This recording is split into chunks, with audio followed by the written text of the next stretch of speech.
Julie Megan, welcome to your show. Thanks for having me. I know I'm a hard guest to get. Yeah. That never gets old. You know, it's funny because yesterday we were talking and we were kicking around the marketing plan. And specifically, we were talking about the marketing plan and its effects on people who are small business owners and how they would perceive it.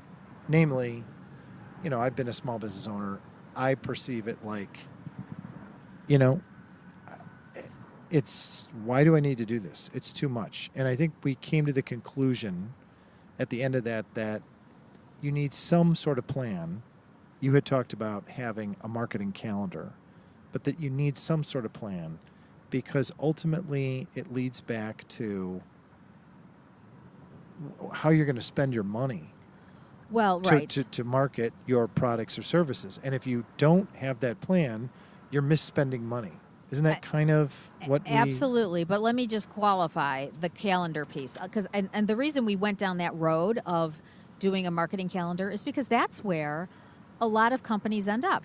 It's new year, new budget, and they take a look at the calendar. And I think too often that puts you into the trap of just doing things because you've always done them versus really taking a step back and saying, all right, well, what are we trying to accomplish with our business this year? Like, what are our three, main growth areas? And then the marketing plan can address those. It doesn't have to be super intense, super robust. It occurred to me the other phenomenon that I think happens with people that we should just briefly touch on. I don't want to make this the subject of it, but there's oftentimes these relationships that have been built with the organizations you're spending money with. And I think that the marketing plan also sort of negates that a little bit because it gives people authority to say, you know what, it's just not strategically in our best interest to spend money in this way this year. So I'll give you the example. Let's say routinely you spend money with a sponsorship or an advertisement or a conference. And the people that you interact with, you've got kind of a rapport with and a relationship. And every year for the previous, 5-10 years, your company has been out there spending that money and appearing before that event or on their website or whatever it is. And now all of a sudden, based on your strategic plan, it doesn't make sense to spend that amount of money, your marketing money, in that way. Because you've now taken a look and you're like, wait a second. Yes, I know we were always a presence on their website and that costs us $12,000 or $15,000 a year or $20,000 a year, but it doesn't make sense because we're doing okay in this, with this, the people that go to that website, we're doing okay with that market. And what we're trying to do is really break into a different market. Or, I know we've routinely gone to this event and we've sponsored this or we've done this conference or whatever we've done, but it doesn't make tactical sense for us. And the marketing plan will sort of give people an out when they have those relationships. Because I think that's another thing that makes it difficult when you're... It does.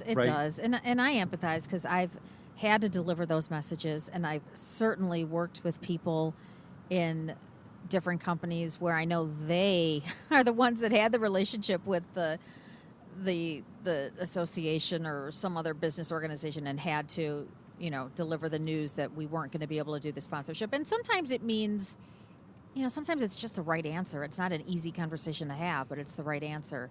And sometimes it doesn't mean pulling out completely. It could just mean shifting how you've been involved. Maybe but I you're think not that gives sponsoring at the platinum level, you're at the bronze level. But that gives them cover, though, right? Oh, to definitely some degree that this... It's a little out of their hands. Yeah. So it's now according to the marketing plan and the strategy that they're trying to... The strategy that the company is going to follow. Yeah, the strategy the company's trying to follow. So, but we were talking about the marketing plan and we came back to that it helps align where you're going to spend your money so that you don't mistakenly misspend your marketing money. Well, let me put a little twist on that. It helps you pull together an approach or a strategy on how you're going to grow your business, and the dollars will support that. And the reason I'm putting that twist on it is because too often the conversation with people on the business side, so not in marketing, are, well, what's the budget look like this year? And I really, really think that's the wrong place to start the conversation. I mean, the dollars are a big part of this, obviously, but it is, I think, such a better conversation if you're like, well, what are we trying to do? Where are we trying to grow? So let's put some hardcore example on this. Let's go back to our example of you have an IT virus software product and you're trying to grow into a new market space. And so instead of just sitting there blindly saying, well, these are the conferences we should be attending because everybody attends them, right? Or it's a peer-to-peer conference, and really you don't want a peer-to-peer conference. You want a peer-to-non-peer conference, which is like, okay, well, we want to talk to realtors because we've taken a look at our market space. We know this product fits nicely for them. We can sell our product nationally to these realtor organizations. So we really want to belong to the National Realtors Association, or we want to go to local chapters of the National Realtors Association. And that's a non-peer-based network that we're going to try to sell to in the product space. And our existing product, we're doing well in we'll say the home builder segment. Well, and we've sort of leveraged the home builder segment to where we've gotten to, and we're doing well.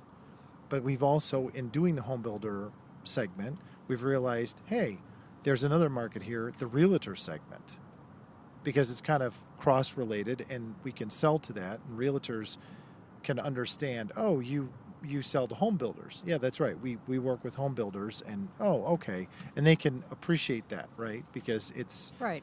It's a related market, so to speak, to some degree. So if we take that, the point is that we might have some existing companies that we do business with that we have to say, in the home builder space, we're not going to be appearing at this conference, or we're not going to be sponsoring on your website this year, or we're going to take a reduced role in that. But you don't have to tell them we're going to be now shifting our money to the National Realtors Association or local chapter to the National Realtors Association. Exactly. But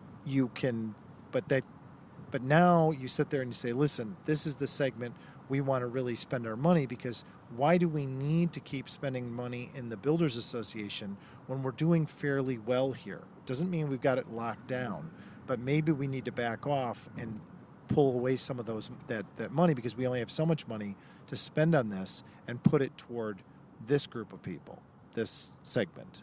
Is that sort of fair that the marketing plan can help with? Oh, very fair, very fair. And that goes exactly back to why you want to build your plan around what the business goals are. And if you're trying to sell your product into a new market segment, then that's going to take a different approach on the marketing side. And you will need dollars to do it, even though I just said money is less important. I mean, obviously you do need the money. Yeah. But that the path that you just went down was a great one, because I think that gives a real good example of how you might get to a change in your marketing strategy. So hypothetically, let's take a hypothetical situation here, like, real money, because I think that puts a even finer point on it. Let's say that you have, what do you want to say, 20,000, 30,000 that you want to spend, and we'll say it's $20,000 to $30,000 in real marketing dollars. Okay. And you've been spending, that's your gross budget, we'll just say. And this is for a small business, so obviously it scales up. But let's say you've got $30,000 and you've been regularly spending 20 of that with the National Builders Association and chapters and things like that. You've got 10 left over, but you look at your marketing plan, and your marketing plan says, listen, we got to break into this market. What do we really want to do here? Let's not look at the dollars. Let's figure out first what we want to do. Well, we really want to make a presence known, and you talked about this a little bit with respect to the marketing plan in our previous conversation when you talked about an awareness campaign. and what's that going to take in order to do that. So if you want to develop an awareness campaign, and that's part of your marketing plan, in the space of the National Realtors Association or chapters, what's that going to cost? What's that look like in order to make an impact? Maybe you don't talk about cost right away, but you say, listen, we want to touch people at least 4 times in the course of the year, and really maybe more. Well, I think, And so to do that, we're going to have to go on their sponsor on their website, buy ad space on their website. We're going to have to appear at local chapter conferences, which is travel or whatever it is. We're going to have to, we're going to have to advertise. There's things we're going to have to do. So that $20,000 that we would have spent with the Builders Association, we really should be rethinking that. Can we just cordon it off to a few $1,000s to keeping a presence on their website and reallocating those dollars? Because now it looks like when we're talking about what we want to do with the National Realtors Association, we're going to need more than $10,000. well, and I think this is where it gets real, and it takes real research. And this is where marketing can come into play, right? Because they can go and check out the Realtor Association and see, what does their year look like? Like, what conferences do they have? What sponsorships are available? What, speaking opportunities might there be? And many of the audience may not know this, but speaking opportunities aren't always that easy to get. So, year one, if you're trying to kind of break into a new association, I know we're starting to dive deep on this, but you might start out that first year and just attend. Well, speaking opportunities are always cost effective because you speak, you don't have to spend, right? You can sponsor at the same time, but you can speak and you don't have to necessarily spend a lot. You get your name in the program or whatever, right? And you get your name out there and you appear before people and you make an impact. Yes. I just, depending on the association, there's a whole process. Sure, there's a pay to play. There can be a little bit of that, but there can also just be, right. Lots. There's a whole. They're not going to. In other words, they're not going to invite you to speak if you just showed up and all you've done is pay dues and association. You have to put some money behind it, and then there's sort of a trade. Not always, but depending on how many speakers there are, it's right. There's many people submitting applications, and it kind of depends on the topics that were submitted, and right. yours may not be as topical as some of the others, and so you might not get selected. So so we're kind of going deep on this. Is this where you wanted to go on this one? Yeah, it is, because what I wanted to get to was the importance of the marketing plan and how it helps people make decisions and be able to open doors and close other doors. That's right. So it helps people. The reason why you would want to do a marketing plan is because if you're already in the market and you're already spending money in certain ways, but you've decided strategically that you want to go to another direction, the marketing plan kind of gives you cover to sit there and say, you know what, sorry, organization and companies we do business with, but we're going to pull back this year. We're not spending as much, and you don't have to necessarily justify it to them what you're going to do, but you can definitely have cover for that, and you have a real force behind your decision. So well, that's right. I think we're going to do this. We're committed to doing this, as opposed to, all too often this can happen too. You're going to make it. I've done this as a business owner. You're making a business decision and you're like, yeah, that sounds good. Okay, well, we'll go, to borrow our previous example, we'll definitely do the National Realtors Association. Yeah, that sounds, okay, no, I get it. Yeah, that's good. And then all of a sudden you're committing to that, but then the rubber meets the road. You have a conversation with someone at the Builders Association or whatever your market segment, and they're like, "Aren't you appearing at the conference? Aren't you sponsoring? Aren't you whatever?" And suddenly, you're pulled away, and you're like, I just got to talk with George, and he was saying, and I just think, and I don't know, and then all of a sudden it all goes out the window, because even though you talked and strategized a good game, right, going into this in the marketing plan, now all of a sudden you chucked it out the window because you had a conversation with this guy. And the marketing plan can hold you to that standard and say, but this is what we agreed on that was for the best interest. So it makes those hard decisions easier. Maybe. Well, I definitely. And I was just going to say, I think the marketing plan gives you focus. because it's all too easy. And I've worked in organizations where we didn't have a marketing plan, and it was a bit of a knee-jerk ride. Well, and part of the Because it reason, was- and let's be fair about that, though. I can tell you as a business owner, the reason why it was a knee-jerk ride was because you want things to happen very quickly, and they don't. And you have to have patience with it, and you have to have patience with marketing strategies and that are in the plan. You know, you can't just expect that you took a market, you followed down a certain path with a marketing activity, and you're expecting a sale, and it's not going to happen. And I can tell you effectively that people turn tail all the time, and the other reason they do it is because they get told and sold by somebody who comes along and says, from an organization or what have you, that, you know, there's a lot of people who, we get a huge amount of traffic on our website. You know, we get a huge amount of traffic here. We got a lot of traffic. And that's where a marketer sits there and says, yes, but first of all, what kind of traffic? And second of all, does that traffic relate to the people we're targeting in the marketing plan? And if the answer to both of those, or at least one of those, is, I don't know, or not really, then all of a sudden you need to rethink it, and it gives you a ground to stand on, right? Well, it does. And I think that's where, I talked about research, in that the marketing person can go research the association and see what their different options are. But the marketing person can be doing research in a lot of different areas. The marketing plan gives you the focus and sets you down a path, but some of the tactics, the actual tactics that you're going to use to, act on your strategy may change. Well, I think you bring up, that's an excellent point to be made here.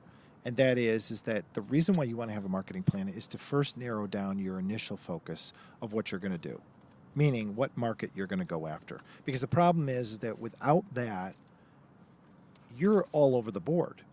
Well, this market, and maybe that market, and maybe these people, and maybe those people, and maybe that region, and maybe this market. You're all over the board, and you don't have, and it's detailed enough within a specific market. Like, okay, well, we're going to definitely focus on the East Coast here. Okay. Well, and it could great. be, just to clarify, markets, products, services. Sure, it just gets blinding. That's why it's important to have that marketing plan, because it clears the air a little bit and says, no, based on our product or service, this is where we definitely want to go. And then within that area you're going, there's going to be a ton of opportunity of ways to spend money. There's always ways to spend money in marketing, right? And I think, so the marketing plan helps with that, don't you?